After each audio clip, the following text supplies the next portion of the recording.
বিসমিল্লাহির রহমানির রহিম। স্মার্টফোনে কিভাবে সায়েন্টিফিক ক্যালকুলেটর ব্যবহার করবেন তা আজকের এই ভিডিওতে আমরা দেখিয়েছি। আশা করি ভিডিওটি দেখলে আপনি খুব সহজেই আপনার স্মার্টফোনে সায়েন্টিফিক ক্যালকুলেটর ব্যবহার করতে পারবেন। ভিডিওটি শুরু করব। ভিডিওটি শুরু করার আগে আপনি যদি এ ধরনের ইউজফুল এবং ইনফরমেটিভ ভিডিও মিস করতে না চান তাহলে আমাদের এই বিডি টেক ওয়ার্ল্ড চ্যানেলটি সাবস্ক্রাইব করে রাখতে পারেন। আর অলরেডি যারা সাবস্ক্রাইব করে রেখেছেন তাদেরকে অসংখ্য ধন্যবাদ। তো চলুন আমরা শুরু করি। স্মার্টফোনে আমরা খুব সহজেই সায়েন্টিফিক ক্যালকুলেটর ইউজ করতে পারি এবং সায়েন্টিফিক ক্যালকুলেটরের যে বিভিন্ন রকম অপারেশন রয়েছে বিভিন্ন অপারেটর দিয়ে, যেমন সাইন, আমরা সাইন 60 মান এখান থেকে খুব সহজেই বের করতে পারি। এই যে দেখুন, সাইন 60 হচ্ছে √3/2। এটাকে আমরা যদি পয়েন্টে কনভার্ট করতে চাই সেক্ষেত্রে আমাদের এই বাটনটিতে ক্লিক করতে হবে। এটা হচ্ছে স্ট্যান্ডার্ড ফর্ম থেকে ডেসিমাল ফর্ম। এই যে দেখুন, স্ট্যান্ডার্ড ফর্মে ছিল, সেখান থেকে আমরা ডেসিমাল ফর্মে নিয়ে এসেছি।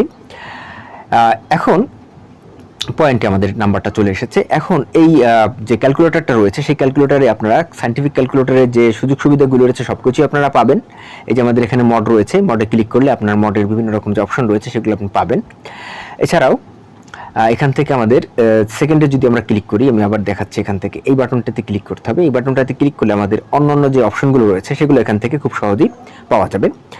এছাড়াও আমাদের শিফট, আলফা, সলভ, আমাদের যে ইন্টিগ্রেশন ক্যালকুলাস রয়েছে বা ডিফারেন্সিয়েশন ক্যালকুলাস রয়েছে সেই অঙ্কগুলো করা যাবে, ম্যাট্রিক্স করা যাবে, ভেক্টর করা যাবে। অর্থাৎ আমাদের একটি সায়েন্টিফিক ক্যালকুলেটরে যা যা করা যায় সব কিছু এখান থেকে করা যাবে। এইবার আমরা আসল পয়েন্টে আসি, সেটি হচ্ছে আপনি এই ক্যালকুলেটর কীভাবে ডাউনলোড করবেন। এই ক্যালকুলেটরটি ডাউনলোড করার লিঙ্ক আমি আমার এই ভিডিও ডিসক্রিপশনে দিয়ে দিয়েছি। সেখান থেকে আপনারা খুব সহজেই ক্যালকুলেটরটা ডাউনলোড করতে পারবেন এবং প্লে স্টোর থেকে ডাউনলোড করতে হবে এবং আপনার মোবাইলে অন করে আপনি এটা ব্যবহার করতে পারবেন। তবে একটা এখানে সতর্কবাণী আমি আগেই দিয়ে দিই, সেটা হচ্ছে আপনাকে অবশ্যই আপনার যে ইন্টারনেট সেবাটি রয়েছে, ওয়াইফাই হোক বা আপনার মোবাইল ডাটা হোক, দুইটি আপনাকে অফ করে ব্যবহার করতে হবে। কারণ মোবাইল ডাটা এবং ওয়াইফাই আপনি যদি অন রাখেন সেক্ষেত্রে আপনার এখানে কিছু বিরক্তিকর অ্যাড দেখা যাবে, যে অ্যাডগুলো আপনার অবশ্যই বিরক্তির কারণ হবে। আমার বিরক্তির কারণ হয়েছে। আশা করব আপনারা অবশ্যই মোবাইল ডাটা এবং ওয়াইফাই অফ করে ব্যবহার করার চেষ্টা করবেন, তাহলে আর কোনো অ্যাড দেখাবে না।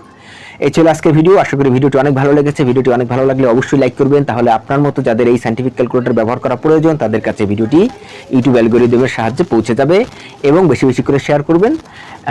এছাড়া যদি কোনো ভিডিও দরকার হয় কমেন্টে আমাকে জানাবেন, আমি অবশ্যই সেই ভিডিও দেওয়ার চেষ্টা করব। আজকে ভিডিও পর্যন্তই। আগামী ভিডিও দেখার আমন্ত্রণ জানিয়ে আল্লাহ হাফেজ।